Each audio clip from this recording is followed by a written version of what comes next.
Well, good morning. Praise be Jesus Christ. I hope everybody's doing well. I have just determined that I'm going to start making videos. I don't care what they sound like or what they look like. I'll get into some of that maybe at some other time, but I just don't find that I have the opportunity except in the car or because I'm just, anyway.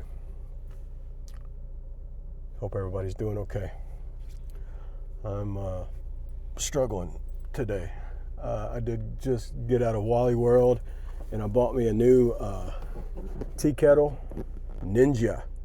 I hope it's okay. I hope it's good. It's on clearance and it has a temperature. You can change the temperature on it, so I think that's cool. So I needed something for work, and yeah, let's see how this is going to work. Oh, I don't want to. I'll have to adjust this. Bear with me.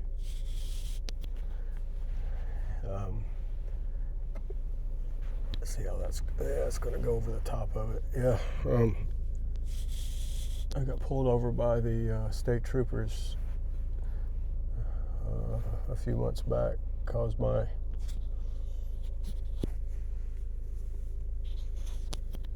seatbelt didn't look proper to them, so I'm kind of cautious about that now.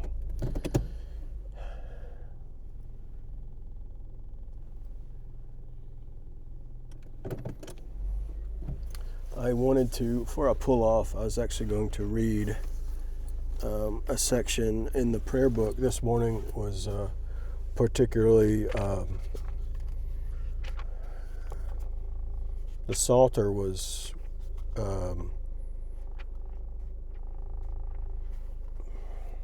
gave me pause, and I wanted to kind of talk about that on my way to work, and then we'll see what happens. So today is day 6.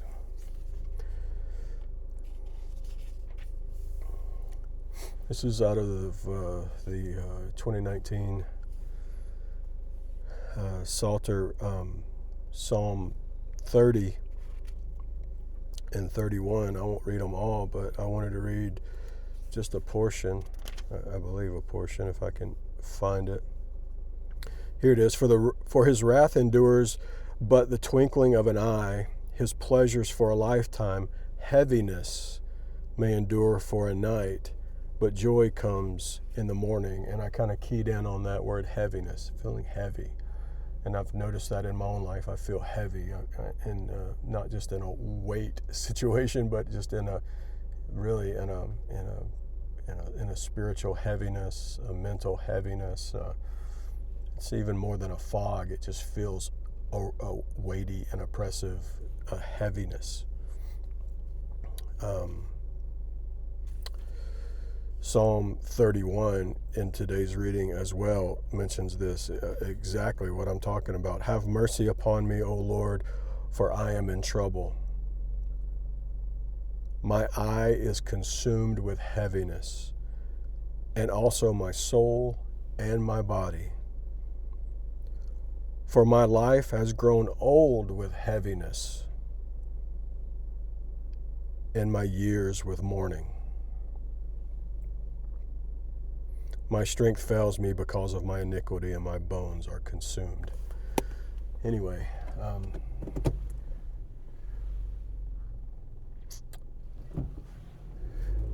the Suburban here wants to block me in, so I'm going to go this way, go in the outdoor. He's going to go in through the outdoor because he wore a raspberry beret. Right? Isn't that what Prince said? Anyway, a little rosary I got from the shrine of the Most Blessed Sacrament.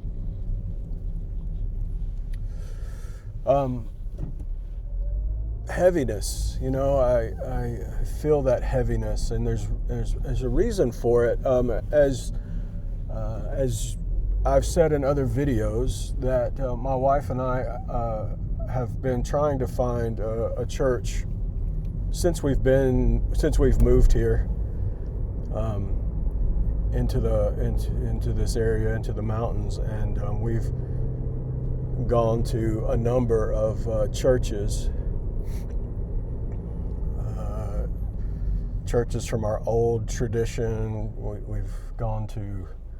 We've driven 35 minutes to go to a Carpatho-Russian Orthodox church that's when we were transitioning out of Orthodoxy.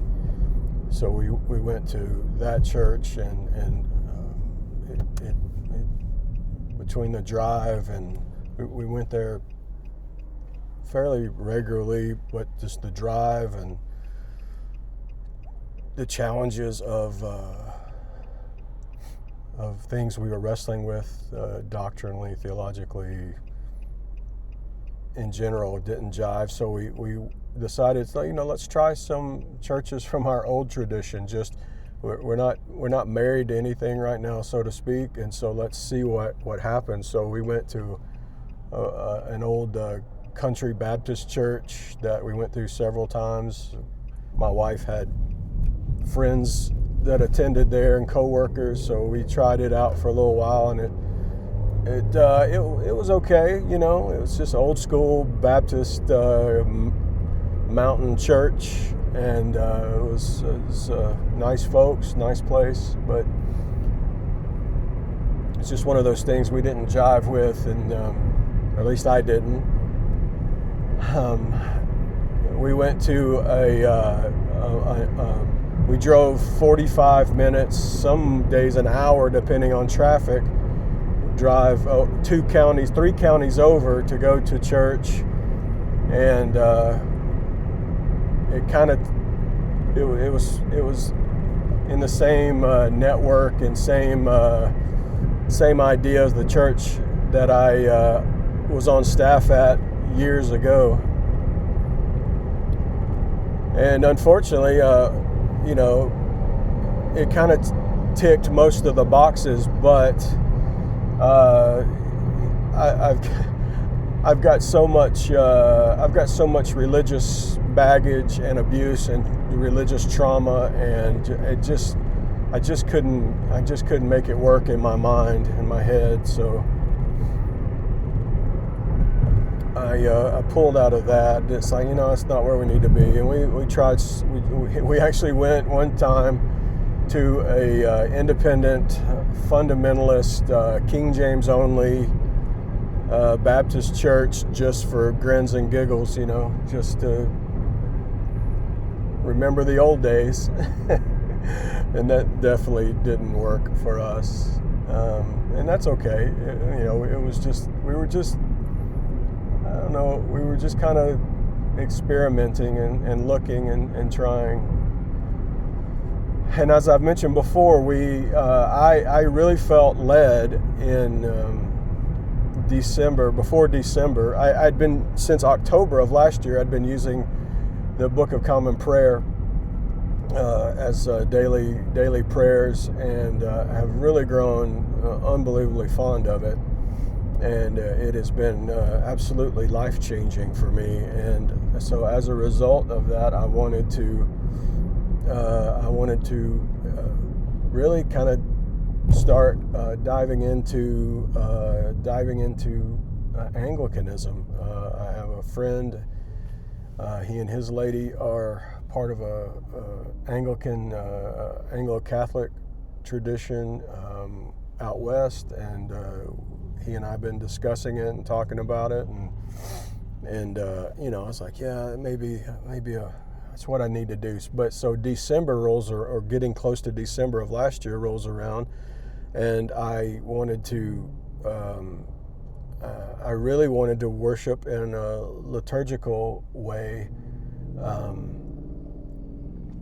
for Advent. I am a huge fan of Advent. I'm a huge fan of the Christmas season liturgically, and so I just felt compelled to be a part of even if any kind of liturgical tradition that did Advent, I wanted to be a part of that, because it's been such a transformative thing in my life over the years. And so really the only options for me was either a very liberal Episcopal church, which I was not going to be a part. I didn't want to go, and my wife refused to go to, and we wouldn't want her to go to there. It's very liberal, and so that wasn't an option. The Catholic Church was not an option. It would have been an option for myself just to go, but my wife would not have wanted to do that. So I told, I found an ACNA Anglican church that's 30 minutes away, and we went there.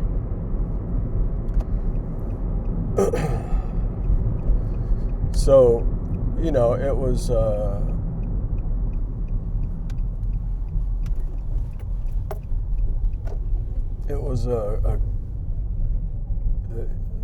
it was good while it lasted. It was they had a traditional service that was just enough traditional that just enough that I was comfortable with and I was okay with, and I didn't have necessarily any quote unquote issues with.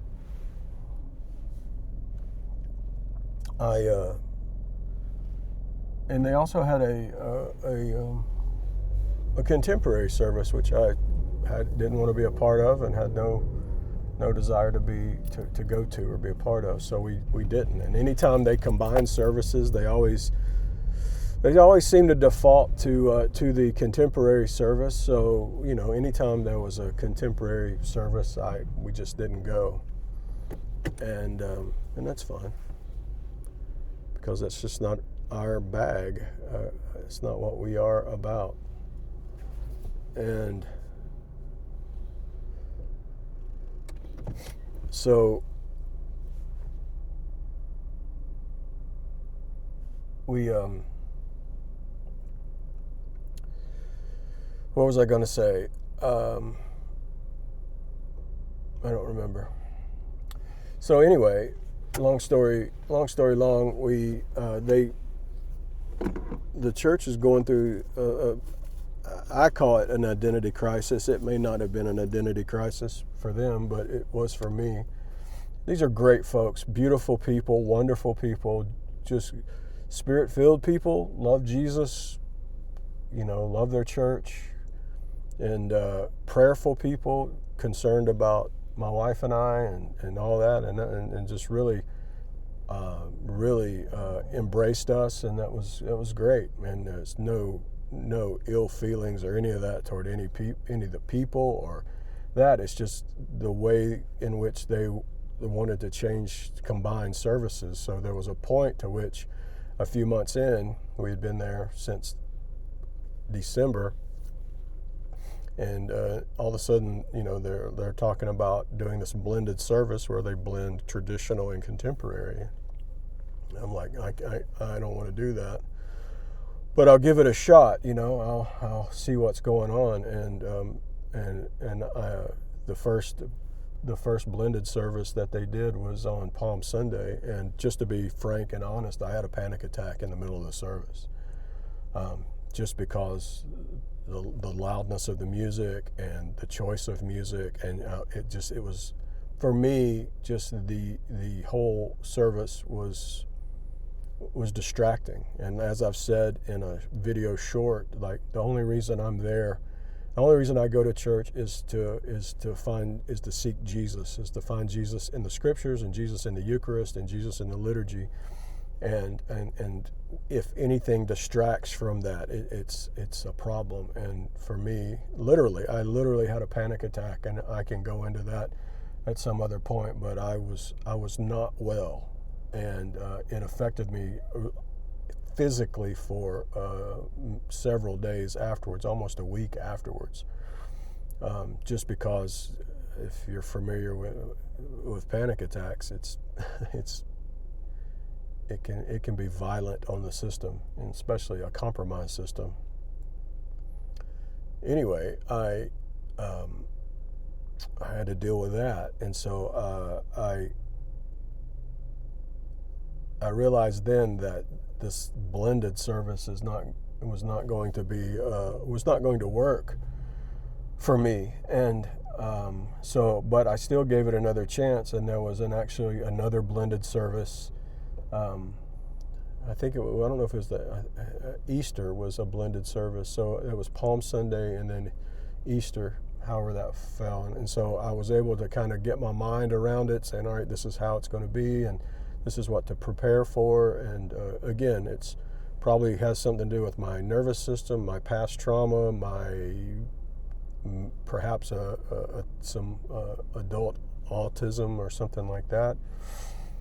But I went on Easter. It was crowded, lots of new people, visitors, which was great. But it was a blended service. It was, in my mind, it was again confusing, and it was over the top, and it was too loud, and it was all preference things. It wasn't anything anybody did wrong.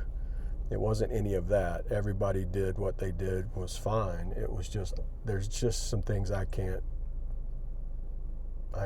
deal with, and on a personal level. And so I told my wife at that point, I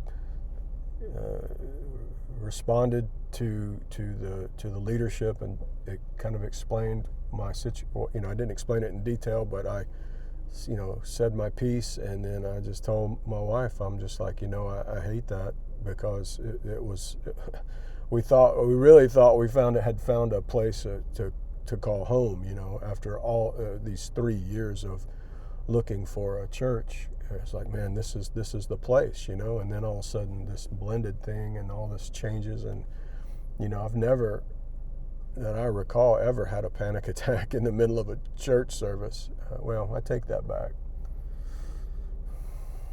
I probably had it in the Orthodox at one time, but that was, anyway. But it was overwhelming, and so I told my wife, I was like, yeah, I don't know that I can do this blended service. I'm just, it's too taxing. It's too distracting.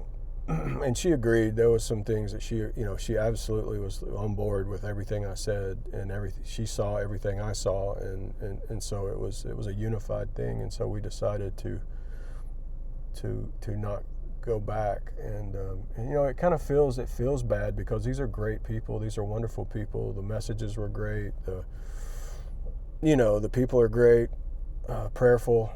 Been an encouragement to my wife and I, and all that. But I just want to be in a place that's not having a kind of an identity crisis.